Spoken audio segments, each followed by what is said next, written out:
Hello friends, welcome to the civil path. आज rapid revision series में हम reverse of Bihar को लेकर आए हैं, जिसको आगामी प्रीलिम्स के लिए हम अच्छे से रिवाइज करेंगे। जिसमें नॉर्थ बिहार, साउथ बिहार की सारी नदियों को हम डिटेल में देखेंगे। छोटी छोटी कुछ ट्रिक्स भी दी हैं मैंने लास्ट में नदियों को याद करने के लिए, और सभी प्रमुख नदियों को कवर करते हुए हम अपने रिवीजन को मजबूत बनाएंगे। तो बने रहिए मेरे साथ द सिविल पाथ पर। Hello BPSC aspirants, welcome to another power pack day of revision. तो आज हम क्या रिवाइज करने जा रहे हैं, वो है बिहार की नदियाँ, रिवर्स ऑफ बिहार। ये हमारे 30 डेज प्रीलिम्स रिवीजन सीरीज़ का पार्ट है। तो क्या है कि बिहार की नदियाँ सिर्फ ज्योग्राफी का पार्ट नहीं, बल्कि state specific current affairs, disaster management और एनवायरमेंट जैसे सेक्शंस का भी बैकबोन है। तो प्रीलिम्स में हर साल डायरेक्टली या इनडायरेक्टली क्वेश्चंस आ ही जाते हैं। तो भाई आज हम क्या क्या कवर करेंगे इसमें, तो हम कवर करने जा रहे हैं major rivers of Bihar, river based districts, बाढ़ प्रभावित क्षेत्र, और मैप बेस्ड ट्रिक्स भी मैं लेकर आई हूँ रिवर्स को याद करने के लिए। ठीक है, ट्रिक्स के साथ हम याद करेंगे। और जहाँ जहाँ जो जो इम्पोर्टेंट डैम्स हैं, इरिगेशन प्रोजेक्ट्स हैं और कोई भी हाइड्रो पावर लिंक्स हैं, उसको भी हम डिस्कस करेंगे। चलो ठीक है, तो बने रहिए मेरे साथ द सिविल पाथ पर। तो हम शुरू करते हैं बिहार की नदियों को। तो सबसे पहले हम जानते हैं कि जो बिहार की सबसे मुख्य नदी है वो है गंगा। गंगा नदी बिहार को दो हिस्सों में डिवाइड कर देती है, क्योंकि ये बिहार के बीचों बीच जब बहती है तो नॉर्थ और साउथ दो पार्ट में बिहार को डिवाइड कर देती है। इसे हम नीचे मैप में देखते हैं। ये है बिहार का ब्लैंक मैप, और मैं यहाँ से एक इमेजिनरी डिवीजन ड्रॉ करती हूँ जो कि है गंगा नदी। तो ये जो नॉर्थ और साउथ पार्ट में बिहार डिवाइड हुआ है, इसमें नदियों का प्रकार भी बदल जाता है। वो कैसे कि जो बिहार का नॉर्थ और साउथ है, वो दोनों में ना भौगोलिक स्थिति में बहुत डिफरेंस है गंगा के डिवाइड करने के बाद। तो जो इनकी भौगोलिक स्थिति, ओरिजिन और प्रवाह पैटर्न है नदियों का, सब अलग हो जाता है। नॉर्थ का अलग, साउथ का अलग। नॉर्थ में एक तरफ हिमालय की नदियां हैं जो बाढ़ और एल्यूवियम सॉइल लाती हैं, तो दूसरी तरफ प्लेट्यू से निकली सीजनल रिवर्स हैं जो इरिगेशन और इलेक्ट्रिसिटी में योगदान करती हैं। तो प्लेट्यू मेनली वो झारखंड की तरफ से, छोटा नागपुर प्लेट्यू की तरफ से ज़्यादातर नदियाँ आती हैं, और कुछ मध्य प्रदेश से आती हैं। तो चलिए हम शुरू करते हैं गंगा को। यहाँ मैप में लिख के ही मैं बता देती हूँ। ये रही हमारी गंगा नदी। इसका जो ओरिजिन है वो क्या है, गंगोत्री ग्लेशियर। और ये गंगोत्री ग्लेशियर कहाँ पर है, उत्तरकाशी उत्तराखंड में। मैं कहूँगी कि आप एक साथ में कॉपी या फिर A4 शीट लेकर बैठो और सारा नोट्स बनाते हुए जाओ। ये बहुत ही शॉर्टकट रिवीजन रहेगा और आपको अच्छे से याद आ जाएगा। उत्तरकाशी उत्तराखंड में है ये गंगोत्री ग्लेशियर। तो बिहार में ये जो गंगा नदी हैं, ये कहाँ से इंटर करती हैं, ये अब चलो हम डिस्ट्रिक्ट वाले मैप में देखते हैं। तो बिहार में जो गंगा नदी है ना, वो यहाँ बक्सर से एंटर करती हैं बिहार में। ठीक है, और ये भोजपुर और सारण जिले का, ये जो भोजपुर और ये सारण जिला, ये सारण और ये भोजपुर, इसका बॉर्डर बनाते हुए चलती हैं, और फिर ये पूरे बिहार को कवर करते हुए लगभग 2 बराबर हिस्सों में डिवाइड करती हुई चली जाती है वेस्ट बंगाल में। ठीक है, यहीं पे ये थोड़ा सा हिस्सा झारखंड का भी टच करती है, जो कि राजमहल क्षेत्र है झारखंड का। तो हमने देखा कि गंगा नदी बिहार को 2 लगभग बराबर हिस्सों में डिवाइड करती है। और ये किन जिलों की बाउंड्री फॉर्म करती है बिहार में, भोजपुर और सारण जिलों की। और एक बहुत बड़ा सेतु, बहुत फेमस सेतु इस पर निर्मित है पटना में, वो है महात्मा गांधी सेतु। पुल है ये महात्मा गांधी सेतु। ठीक है, तो ये हमने देखा एक मोटा मोटी गंगा को। तो हम अब इम्पोर्टेंट गंगा रिवर फैक्ट्स देख लेते हैं। तो गंगा का नदी हमने ओरिजिन देखा, गंगोत्री ग्लेशियर उत्तराखंड में। उसके बाद कन्फ्लुएंस, मतलब किन किन नदियों से जुड़कर बनी है गंगा, वो है भागीरथी और अलकनंदा। टोटल लेंथ गंगा नदी का कितना है, 2525 किलोमीटर। और बिहार में गंगा जी की कितनी लेंथ है, ये है 445 किलोमीटर। बिहार में ये कहाँ से एंटर करती हैं, चौसा बक्सर से, बक्सर डिस्ट्रिक्ट के चौसा नामक शहर में, शहर नहीं बक्सर का ही पार्ट है ये चौसा। और एग्जिट बिहार में कहाँ से करती है, वो है मनिहारी नामक जगह जो कटिहार ज़िले में है। और गंगा नदी बिहार में कितने ज़िलों को टच करती हैं, वो हैं 12। तो चलिए अब हम अगले नदी की ओर चलते हैं। अब हमारी अगली नदी है वो है गंडक। पहले हम इसका फैक्ट्स देख लेते हैं, फिर मैप पे इसको देखेंगे। तो गंडक जो है इसकी जो ओरिजिन है वो है central Himalayan region of Nepal, है ना। नेपाल के जो, नेपाल से ओरिजिनेट करती है ये सेंट्रल हिमालयन रीजन से। और इसको नेपाल में किस नाम से कहा जाता है, नेपाल में इस नदी को गंडक नहीं कहते, इसको वहाँ कहते हैं नारायणी। और बिहार में ये कहाँ पे एंटर करती है, बिहार में एंटर करती है ये वाल्मीकि नगर। वाल्मीकि नगर एक और चीज़ के लिए फेमस है, क्या वहाँ पे कोई टाइगर रिजर्व है, ज़रूर कमेंट में मुझे बताना। फिर ये बिहार करती है एंटर वाल्मीकि नगर में। और किस किस ज़िले से पास करती हैं ये, passes through east Champaran, Gopalganj, Muzaffarpur,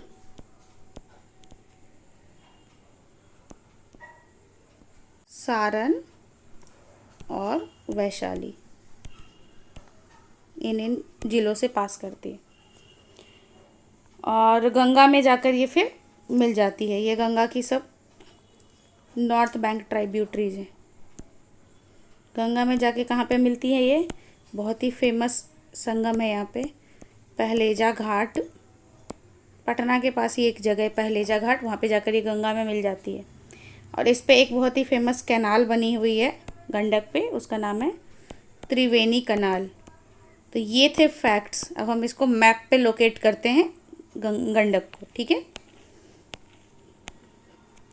पहले हम ये जिले वाले मैप पे देखते हैं।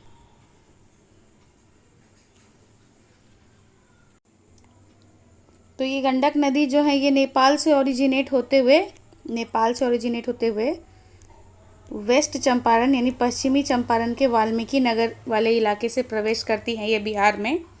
और उसके बाद यहाँ से ये ईस्ट चंपारण होते हुए मुजफ्फरपुर, मैप पे अगर मैं ऐसे ही बना दूँ, मुजफ्फरपुर, फिर गोपालगंज,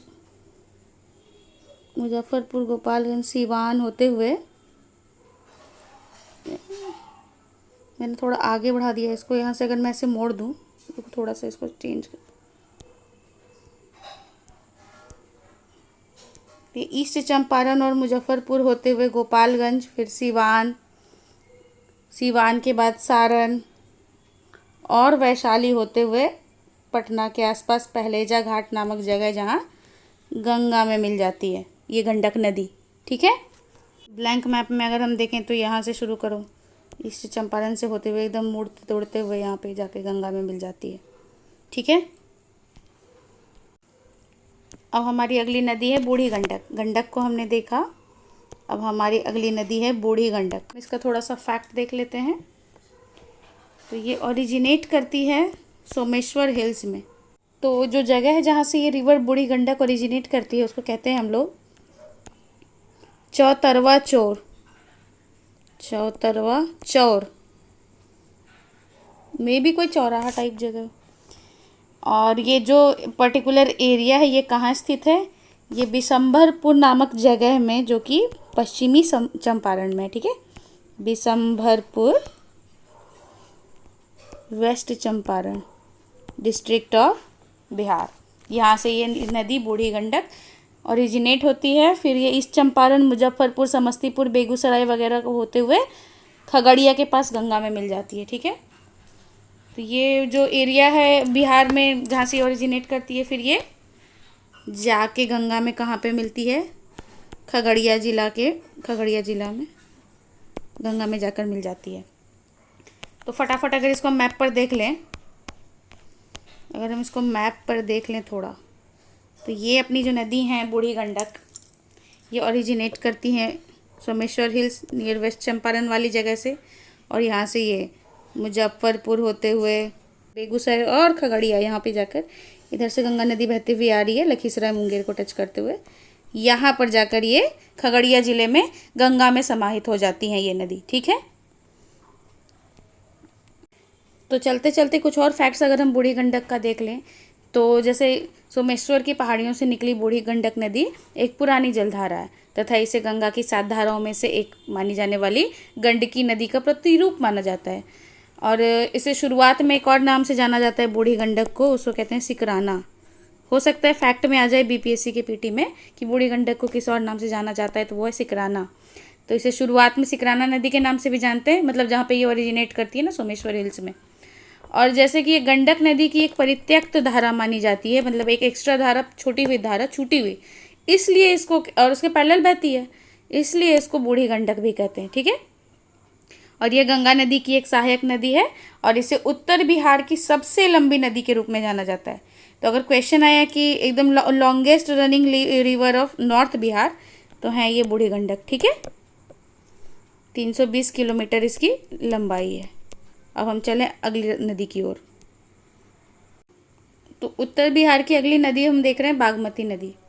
ये ओरिजिनेट कहाँ से करती है? ये ओरिजिनेट करती है हिमालय की महाभारत श्रेणियों में नेपाल से आने वाली एक जगह शिवपुरी से। ठीक है, महाभारत रेंजेस ऑफ हिमालय नाम सुना होगा ना आपने, वहाँ पे शिवपुरी हिल्स है, वहीं से निकलती है ये बागमती नदी। ठीक है, और बिहार में कहाँ पे जाकर ये इंटर करती है? ये नेपाल में लगभग 195 किलोमीटर जब बह लेती है, तब ये 195 किलोमीटर की यात्रा तय करके बिहार में सीतामढ़ी ज़िले में घुसती हैं। पूछा जाए बिहार में कहाँ पे घुसती है, तो ये है सीतामढ़ी ज़िला बिहार में। एक्चुअली अगर डिटेल में देखा जाए तो बिहार के सीतामढ़ी ज़िले में समस्तीपुर नरकटियागंज रेल लाइन पर स्थित ढेंग रेलवे स्टेशन के 2.5 किलोमीटर उत्तर में भारत में प्रवेश करती है। ये टू बी प्रिसाइज लोकेशन हुआ, बट एग्जाम में सीतामढ़ी से ही काम चल जाएगा आपका। फिर बिहार में इस नदी की कुल लंबाई कितनी है? 394 किलोमीटर। ठीक है, और ये ढेंग और बैरगनिया रेलवे स्टेशन को जोड़ती है। जो हमारे उत्तर बिहार गंगा पार वाले साथी होंगे ना मिथिला के, वो जानते होंगे इसको। ढेंग और बैरगनिया रेलवे स्टेशन को ये जोड़ती है नदी। अब आगे हम देखेंगे कि किस किस ज़िले वो पास करती है। तो पासेस थ्रू मुजफ्फरपुर, मैं शॉर्टकट में लिख रही हूँ। ठीक है, MZP से आप मुजफ्फरपुर समझ लेना, दरभंगा, DBG से दरभंगा और समस्तीपुर। सीतामढ़ी से घुसते हुए ये मुजफ्फरपुर, दरभंगा और समस्तीपुर को क्रॉस करती है और जाकर ये किस में मिलती है? गंगा में नहीं मिलती ये नदी। इट मर्जेस विथ, ये किसके साथ मर्ज कर जाती हैं? It merges with the Kosi river, Kosi नदी से। और कहाँ पे? एट बदला घाट, बदला घाट नामक जगह में ये कोसी नदी से जाकर मिल जाती है हमारी बागमती नदी। और इसकी सहायक नदियों जो मेन ट्राइब्यूटरीज हैं उनमें अगर हम देखें तो क्या क्या है? लाल बकिया, अगर ट्राइब्यूटरीज को देखें, ट्राइब्यूटरी उसमें हो गई लाल बकिया नदी, लखनदेई नदी,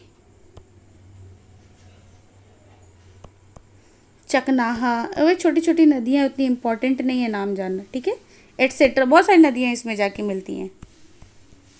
तो कोसी परियोजना के अंतर्गत बागमती नदी को भी नियंत्रित कर इस पर पुल और नए बांध बनाए गए। ये कमला नदी से मिलकर कोसी नदी में मिल जाती है। तो अब हम इसको अगर बिहार के मैप में देखें तो ओरिजिनेट जो होती है बूढ़ी गंडक, ये तो नेपाल में हो जाती है ऊपर में, और यहाँ से ये सीतामढ़ी है, जो सीतामढ़ी नेपाल का बॉर्डरिंग स्टेट है, स्टेट नहीं डिस्ट्रिक्ट है सीतामढ़ी। यहाँ से सीतामढ़ी में प्रवेश करते हुए ये मुजफ्फरपुर, दरभंगा, समस्तीपुर होते हुए कोसी नदी में मिल जाती है जाकर। ठीक है, तो ये छोटा सा ये रास्ता तय करती है ये नदी, इतने ज़िलों को होते हुए मिल जाती है। और मेन इसके बारे में क्या फेमस है कि इस नदी की लंबाई में बहुत ज़्यादा परिवर्तन नहीं हुए हैं। लेकिन बिहार के तराई क्षेत्रों में प्रवेश करने के बाद यह नदी बाढ़ के दिनों में अक्सर अपना रास्ता बदल लेती है। प्रवाह मार्ग जो होता है ना नदी का, वो बदल लेती है। क्यों? और ये तो होता है बारिश में पानी बढ़ती है नदी में, बाढ़ में ये कंट्रीब्यूट करती है। तो इस नदी में बाढ़ के कारण क्या होता है कि बिहार के सीतामढ़ी, ये जो ज़िले हैं यहाँ पे, सीतामढ़ी, मुजफ्फरपुर, दरभंगा, मधुबनी, इन सब ज़िलों में ना ये बाढ़ लाती है और बहुत ही ज़्यादा क्षति पहुँचाती है। अब हम अगली नदी की ओर चलें, जो कि है कमला नदी। तो ये जो कमला नदी है ये कहाँ से ओरिजिनेट करती है? ये भी हिमालय के जो महाभारत रेंजेस है ना, महाभारत श्रेणी नेपाल में, वहाँ से ओरिजिनेट करती है ये कमला नदी। बिहार में कहाँ पे एंटर करती है जाकर? बिहार में ये मधुबनी ज़िले में घुस जाती है। बिहार में मधुबनी भी है ना, नेपाल का बॉर्डरिंग ज़िला। उसके बाद यह एंट्री करती है मधुबनी में, और इसका जो मुहाना है, मुहाना माउथ, वो है बागमती नदी। ठीक है, और आगे देखें हम, इस पे क्या एक फेमस, बहुत ही फेमस बैराज है कंस्ट्रक्टेड, वो है कमला बैराज, जो कि जयनगर में, जयनगर। और इसकी जो मेन ट्राइब्यूटरीज हैं कमला नदी की, वो हैं धौरी, सोनी, बलान, कमला बलान भी बहुत फेमस है, और त्रिशूला। इसको अब हम मैप पे देख लेते हैं। इसका जो टोटल लेंथ वो है 328 किलोमीटर। ठीक है, अब हम इसको मैप पे देखते हैं। तो हम मैप पे देखें कि कमला नदी जो है वो ओरिजिनेट होती है नेपाल से। नेपाल से ओरिजिनेट होकर ये मधुबनी ज़िले में प्रवेश करती है बिहार में, और वहाँ प्रवेश करने से पहले जयनगर के पास एक बैराज का निर्माण हुआ है उस पर, जिसका नाम है कमला बैराज। और उसके बाद ये मधुबनी ज़िले से होते हुए खगड़िया में जाती है। मैप पे अगर हम देखें या क्रॉस करते, खगड़िया में जाके बागमती से मिल जाती है, बागमती। और यहाँ जो ये दो धाराएं बागमती और कमला हैं, ये जाकर कोसी में जाकर फिर अंत में मिल जाती हैं। ठीक है, तो इसके बाद हम अगली नदी देखने जा रहे हैं, जिसे कहते हैं बिहार का शोक, यानी कि कोसी नदी। तो कोसी नदी को अब हम देखते हैं। कोसी जो है वो कहाँ से ओरिजिनेट करती है? ये थोड़ा और ऊपर से ओरिजिनेट करती है। कहाँ से? तिब्बत रीजन से एक बहुत सारे मल्टीपल चैनल्स के फॉर्म में ये ओरिजिनेट होती है, बहुत सारी धाराओं के साथ। ठीक है, वहाँ से ये नेपाल होते हुए बिहार आती है, और बिहार में ये कहाँ पे एंटर करती है? किस ज़िले से? सुपौल। ठीक है, उसके बाद ये आगे चलती फिर अंत में जाके गंगा नदी में मर्ज कर जाती है। कहाँ पर? खगड़िया और पूर्णिया के पास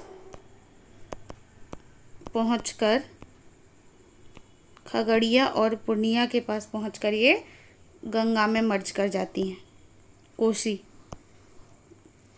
और ये सबसे भयावह नदी है बिहार की, क्योंकि बिहार में सबसे भयंकर बाढ़ यही नदी लेकर आती है। तो इसको सौरव बिहार या बिहार का शोक भी कहते हैं। तो कोसी की जो मेन ट्राइब्यूटरीज हैं, सहायक नदियां हैं, वो कौन कौन है? वो है कमला, पीछे हमने पढ़ा ना, बागमती और बूढ़ी गंडक, जिन्हें जिन्हें हम अभी पढ़ चुके। ये सब हैं कोसी की सहायक नदियाँ। तो अब हम कोसी को देखते हैं बिहार के मैप पे। तो ये जो कोसी नदी है, ये तिब्बत से निकलकर नेपाल होते हुए यहाँ सुपौल में प्रवेश करती है भारत में, और टू बी प्रिसाइज बिहार में। यहाँ से प्रवेश करते हुए ये नीचे की ओर सफ़र करते हुए यहाँ पे जाके, ये जो राजमहल क्षेत्र है ना, राजमहल का जो एरिया है, झारखंड बिहार का है, भागलपुर और इधर झारखंड, इस क्षेत्र में जहाँ पे गंगा फिर इधर थोड़ा सा झारखंड टच करते हुए बंगाल जाती है, यहाँ पर ये कोसी जो है गंगा में मर्ज कर जाती है। तो कोसी के बारे में और थोड़ा सा फैक्ट्स अगर हम देख लें, तो देखो, कोसी नदी गंगा की एक प्रमुख सहायक नदी है। ये नेपाल के पहाड़ों से निकलकर तिब्बत बिहार में होती हुई राजमहल के निकट गंगा में मिल जाती है। और ये बिहार की बहुत ही विनाशकारी नदी है, क्योंकि यहाँ पे बहुत बाढ़ लेकर आती है, तो इसे बिहार का शोक भी कहते हैं। तो ये बहुत ही ऊंचाई से निकलती है, लगभग 7,000 मीटर की ऊंचाई से ये निकलती है, जहाँ से ये अपनी यात्रा शुरू करती है, जिसका ऊपरी जल ग्रहण क्षेत्र नेपाल तथा तिब्बत में पड़ता है। और आपको एक बात और बता दूं कि दुनिया का सबसे ऊंचा शिखर जो माउंट एवरेस्ट और कंचनजंगा है, वो सब इस कोसी के जल ग्रहण क्षेत्र में आती है। नेपाल में इसे सप्तकोसी के नाम से जानते हैं क्योंकि हमने अभी पढ़ा कि ये मल्टीपल स्ट्रीम्स में फॉर्म होती है, बहुत सारी जल धाराओं के साथ ये बनती है। तो जिसमें फेमस जो इसकी स्ट्रीम्स है ना, उनका नाम है, 7 नदियां हैं जिन्हें नेपाल में सप्तकोसी के नाम से जाना जाता है, जिससे मिलकर ये कोसी बनी है। तो उसका नाम है इंद्रावती, सुनकोसी, भोट कोसी, तांबा कोसी, लिच्छू कोसी, दूध कोसी, अरुण कोसी और तामर कोसी। इन सब से मिलकर ये बनी है कोसी। और ये बिहार में बाढ़ का विध्वंस लाते हुए जाकर अंत में गंगा नदी में मिल जाती है। और लगभग ये 724 किलोमीटर की यात्रा पूरी करने के बाद पूर्णिया के दक्षिण में जाकर गंगा से मिलती है। कोसी का बहुत ज़्यादा ही डिटेल्ड हमारा ये था। अब हम कोसी पे बनी कुछ प्रमुख परियोजनाएं देख लेते हैं थोड़ा सा, क्योंकि ये इम्पोर्टेंट नदी है। तो इस पे बनी है कोसी बराज, ईस्ट कोसी, पूर्वी कोसी नहर, कैनाल में बोल सकते हो। फिर वही पश्चिमी वेस्ट कोसी नहर, और एक है कोसी मेची नदी संपर्क परियोजनाएं। तो ये सब थी मेन परियोजनाएं जो कोसी नदी पर बनी थी। अब हम उत्तर बिहार की लास्ट नदी देखते हैं, वो है महानंदा। तो ये ओरिजिनेट कहाँ से करती है? सिक्किम। ये बिहार के एकदम पूर्व में बहती है, सिक्किम से ओरिजिनेट करती है। और बिहार में एंट्री कहाँ पर करती है ये नदी? पूर्णिया में, पूर्णिया ज़िले में ये बिहार में एंटर कर जाती है। और इसकी जो मेन ट्राइब्यूटरीज हैं, वो हैं बालासन भी बोल सकते हैं, बालासोन भी बोल सकते हैं, रतवा और कनकई। अब हम इस नदी को मैप पे देख लेते हैं। तो उत्तर बिहार की इस प्रमुख नदी का ओरिजिन नेपाल नहीं है, ये इंडिया के ही सिक्किम के नज़दीक दार्जिलिंग ज़िले के पास, ठीक है, इधर बंगाल के पास दार्जिलिंग ज़िले के पास से एक जगह है जिसका नाम है करसियांग, वहाँ से ये निकलती है। और जहाँ से ये फिर ये पूर्णिया ज़िले में प्रवेश करते हुए ये गंगा नदी तक मर्ज करने की अपनी 376 किलोमीटर लंबी यात्रा तय करती है, 376 किलोमीटर, और ये गंगा में जाके मर्ज कर जाती है। यही थी महानंदा नदी, जो कि बिहार की एकदम पूर्वी नदी है, पूर्वी छोर वाली नदी है। आप महानदी से कंफ्यूज मत कर जाना, जो उड़ीसा में बहती है। महानंदा और महानदी दोनों अलग अलग नदियां हैं, ठीक है। अब हम देखेंगे साउथ बिहार की नदियां। साउथ बिहार यानी गंगा के दक्षिण में जितनी नदियां आती हैं और गंगा में मिल जाती हैं, उन सबको हम साउथ बिहार की नदियां कहेंगे, जिनमें मेन है सोन, उसके बाद पुनपुन, फल्गु। ये यहाँ से मत समझ लेना कि मैं सही जिलों में दिख रही हूँ, बस मैं साउथ की तरफ की नदियाँ दिखा रही हूँ यहाँ पे, ठीक है। करमनासा, ये तो और उत्तर प्रदेश की तरफ से, वो यहाँ से ही घुस जाती है, बस मैं यहाँ नाम लिख रही हूँ, ये लोकेशन एग्जैक्ट नहीं है इसकी। और क्यूल,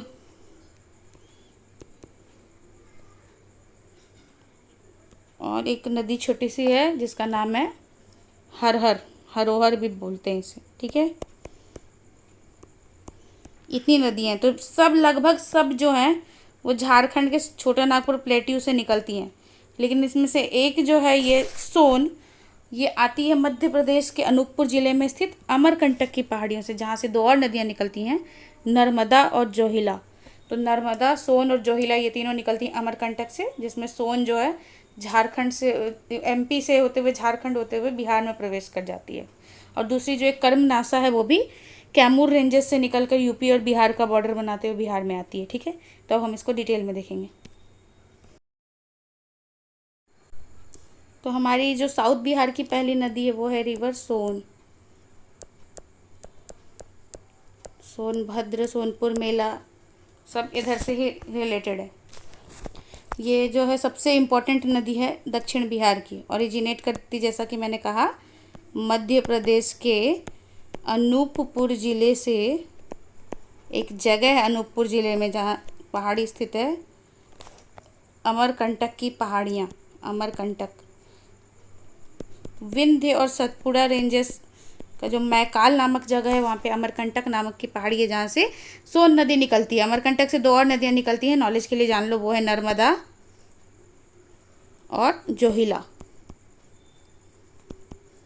हाँ, तो इसका इम्पोर्टेंट फैक्ट क्या हो गया कि ये ओरिजिनेट कर गई एमपी से, फिर ये घुसती है झारखंड और passes through Jharkhand and इंटर्स into Bihar. Bihar में ये झारखंड से होते हुए बिहार में कहाँ पे आती है, रोहतास और औरंगाबाद ज़िले के बीच से ये बिहार में प्रवेश करती है। औरंगाबाद, अगर मैं शॉर्ट फॉर्म में लिख रही हूँ, ठीक है, ये है औरंगाबाद ज़िले के बीच से होते हुए बिहार में प्रवेश करती है।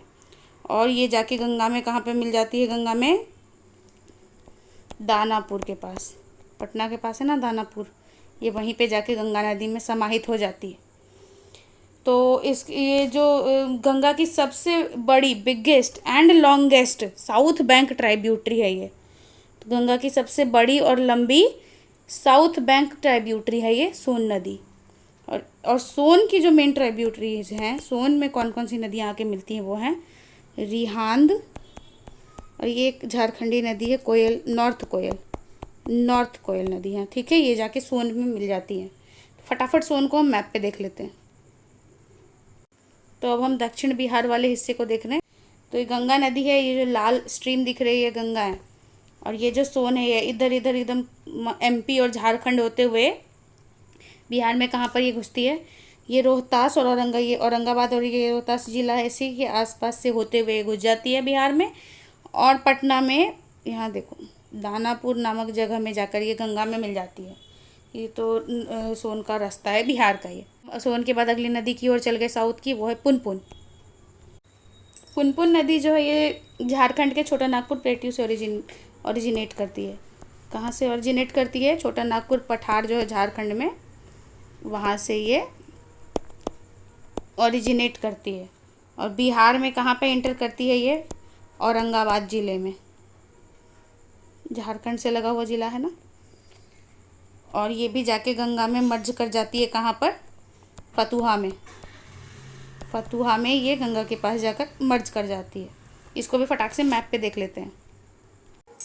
तो ये जो पुनपुन नदी है ये झारखंड के छोटा नागपुर प्लेट्यू से ओरिजिन होके औरंगाबाद में प्रवेश करती है बिहार में, और फतुहा के पास, फतुहा के नज़दीक जाकर गंगा में मिल जाती है यहाँ पर,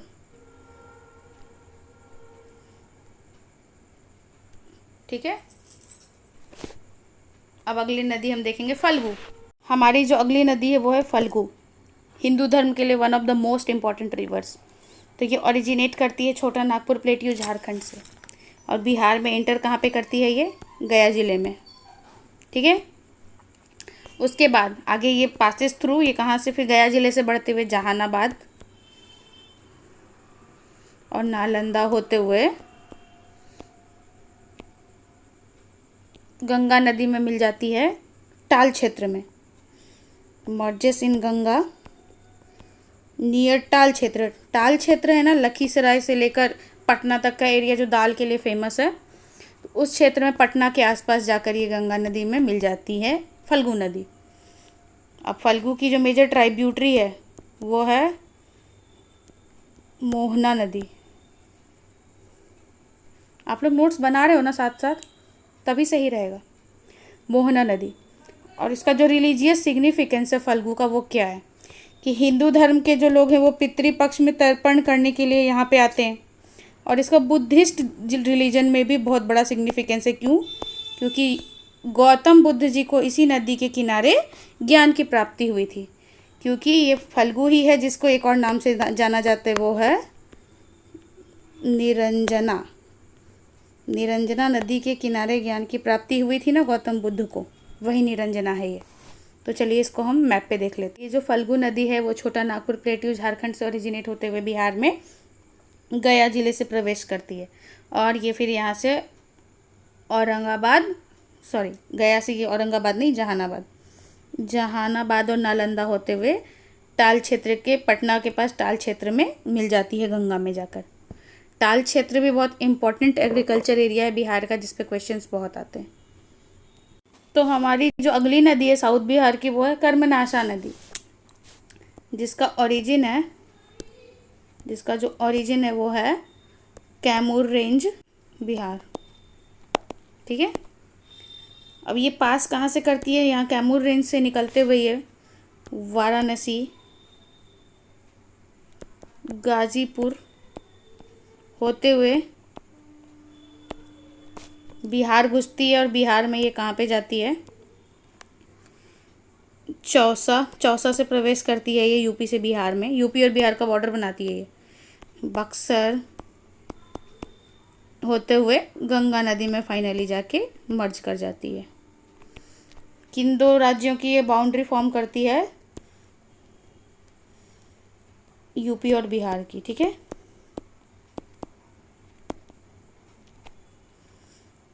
और इसको नाम के प्रति से नाम कर्मनाशा क्यों रखा गया, अनहोली क्यों बोला गया, अपवित्र नदी माना जाता है इसको, तो इसका नाम ही कहते हैं, इसका नाम है कर्मनाशा। मतलब इस नदी में स्नान करने से आपके सारे पुण्य हैं वो ख़त्म हो जाते हैं। जैसे गंगा में नहाने से पुण्य प्राप्ति होती है, वही इसके उलट कर्मनाशा में नहाने से पौराणिक कथाओं के मुताबिक पुण्य खत्म हो जाते हैं। ये एक पौराणिक कथा है, बस इसके मुताबिक मैं बता रही हूँ। और इसके पीछे कहानी है राजा हरिश्चंद्र की, वो थोड़ा डिटेल हो जाएगा इसलिए उसको स्किप करते हैं। तो हम कर्मनाशा नदी को अगर मैप पर देखें, देखो है कैमूर से ओरिजिनेट होते हुए यूपी बिहार का बॉर्डर बनाते हुए बक्सर होते हुए पहुंच जाती है, ये गंगा में जाके मर्ज कर जाती है कर्मनाशा नदी।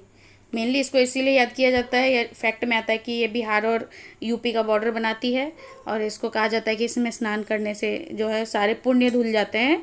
बस यही था कर्मनाशा नदी के बारे में। और हम एक दो और छोटी छोटी बिहार की साउथ की नदियों को देख लेते हैं, फिर एक बार ट्रिक से देख लेंगे नॉर्थ और साउथ की सारी नदियों को। ठीक है, अब हमारी जो अगली नदी है साउथ बिहार की, वो है क्यूल नदी। जब आप क्यूल पटना रेलखंड पे ट्रेवल करते हो, बहुत ही फेमस रेलखंड है, मतलब अगर आप हावड़ा से पटना की ओर ट्रेवल करते हो तो लखीसराय और पटना के बीच में एक जगह मिलता है क्यूल, और पर्टिकुलरली क्यूल और लखीसराय के बीच में एक बहुत बड़ा पुल है जो दो स्टेशनों के बीच में है, जो क्यूल नदी के ऊपर से, बस इसी नदी के आर पार दो स्टेशन है, तो वही है ये क्यूल नदी। तो ये ओरिजिनेट कहाँ से करती है, ये झारखंड के गिरिडीह में तीसरी नामक जगह से ओरिजिनेट करती है, तीसरी हिल रेंज ऑफ झारखंड, जो पर्टिकुलरली गिरिडीह डिस्ट्रिक्ट में है। ठीक है, उसके बाद ये बिहार कहाँ से इंटर करती है, एक गॉर्ज बनाते हुए, ज्योग्राफी में जो ये गॉर्ज का कॉन्सेप्ट है, ये गॉर्ज बनाते हुए पहाड़ों के बीच से ये इंटर करती है जमुई ज़िले में बिहार में, और पर्टिकुलरली उस जगह का नाम है जहाँ पे ये इंटर करती है बिहार में, उसका नाम है सप्तहरी हिल्स, सप्तहरी की पहाड़ियाँ। उसके बाद इसकी जो मेजर ट्राइब्यूटरी है, एक छोटी सी नदी है, वो भी लखीसराय ज़िले के आसपास बड़हिया नामक क्षेत्र के पास बहती है, वह हरोहर नदी। ऐसे तो ये सूखी रहती है, पतली सी नदी है, लेकिन ये बरसात में जाकर ये पूरा इसमें पानी भर जाता है, क्योंकि साउथ बिहार की सारी नदियाँ जो हैं वो इसी प्रवृत्ति की हैं कि वो सिर्फ बरसात के सीजन में उसमें पानी रहता है, बाकी पूरे साल वो सूखी रहती हैं। और नॉर्थ बिहार की जो सारी नदियाँ हैं वो पेरेनियल है, मतलब पूरे साल उनमें पानी होता है। हाँ, तो ये इसकी मेजर ट्राइब्यूटरी जो है वो हरहर नदी है, और ये जो क्यूल नदी है ये जाके गंगा में मिल जाती है, कहाँ पे, लखीसराय ज़िले में। ठीक है, लखीसराय ज़िले में जाके गंगा में समाहित हो जाती है। तो यही थी, इसके साथ हम हरहर नदी का भी फैक्ट देख लेते हैं, फिर दोनों को साथ में मैप पर देख लेंगे। ओके, तो एक छोटी सी नदी है जो लखीसराय के आसपास बहती है, वो है हरहर नदी। तो इसका जो ओरिजिन है वो चकाई ब्लॉक जो है जमुई का, चकाई, सोनू, ये सब फेमस है जमुई का। सोनू क्यों फेमस है, क्योंकि वहाँ पे सोने की खदान मिली है। हाँ, तो जमुई ज़िले के चकाई ब्लॉक से निकलती है ये हरहर नदी, और ये वहाँ से निकल के कहाँ कहाँ चली जाती है, झारखंड में घुसती है और फिर वेस्ट बंगाल में चली जाती है, थोड़ा सा उलट चलती है, सीधा गंगा में जाके नहीं मिल रही है। और ये वन ऑफ द ट्राइब्यूटरीज भी है किसकी, वही क्यूल नदी की। और मेनली ये वेस्ट बंगाल में जाके भागीरथी से मिल जाती है, भागीरथी नदी से वेस्ट बंगाल में कटवा टाउन के पास। तो ये हरहर नदी का एक और फैक्ट है कि ये लखीसराय जिले में बहती है, जहाँ पे एक बड़ैया नामक स्थल है जहाँ मेनली ये बहती है। और वहाँ पे एक बहुत ही फेमस टेम्पल है माता रानी का, वो है, उसका नाम है महारानी स्थान। मे भी ये एग्ज़ाम में आ जाए। इसको माँ बाला त्रिपुर सुंदरी भी मंदिर भी बोलते हैं, माँ बाला त्रिपुर सुंदरी मंदिर बड़ैया, जो कि जम्मू कश्मीर के जो हमारी माता वैष्णो देवी हैं उनका बालिका रूप मानी जाती है। तो ये सारी थी साउथ बिहार की नदियाँ। पहले हमने देखी नॉर्थ की, अब साउथ की। अब मैप पर एक ट्रिक के साथ नॉर्थ और साउथ बिहार की नदियों को हम याद कर लेते हैं, ठीक है? तो चलिए,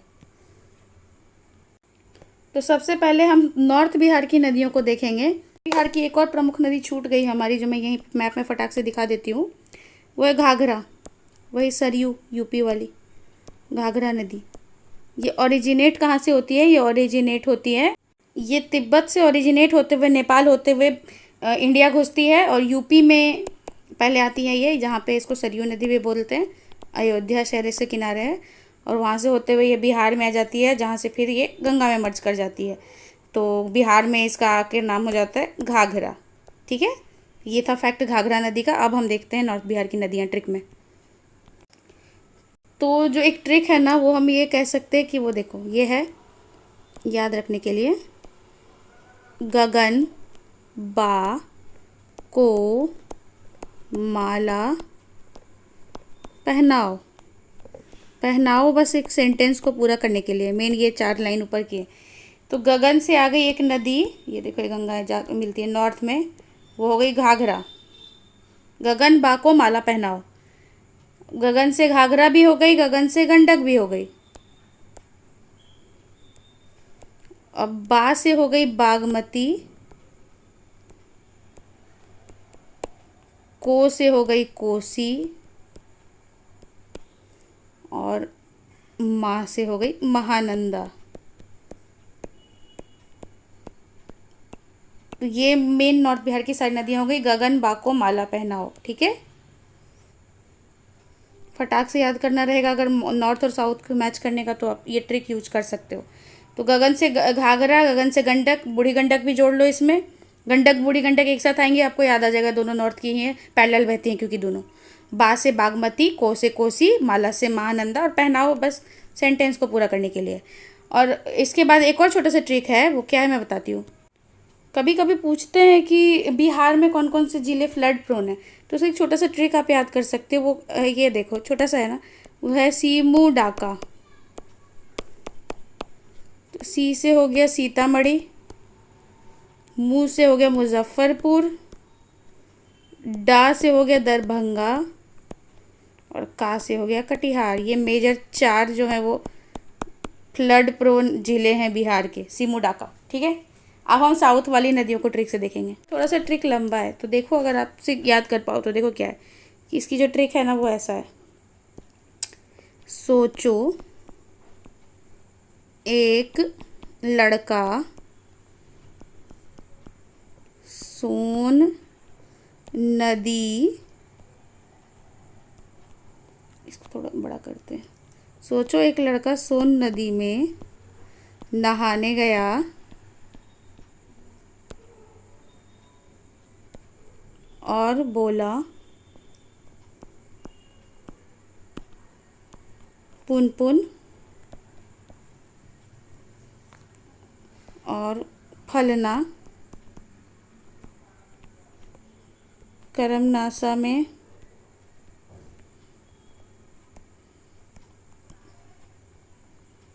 डूब जाएगा। बहुत बड़ा ट्रिक है, चलो देखते हैं हम इसको याद कर पाते हैं या नहीं। एक सेकेंड, हाँ। तो इस ट्रिक से हम क्या उठा सकते हैं, तो ये जो लाइन है, सोचो एक लड़का, ये एक सेंटेंस फॉर्म करने की लाइन थी, ठीक है?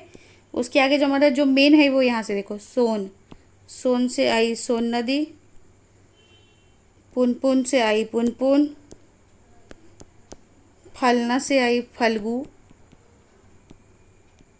और करमनासा से आई करमनासा। मेन मेन नाम यही है।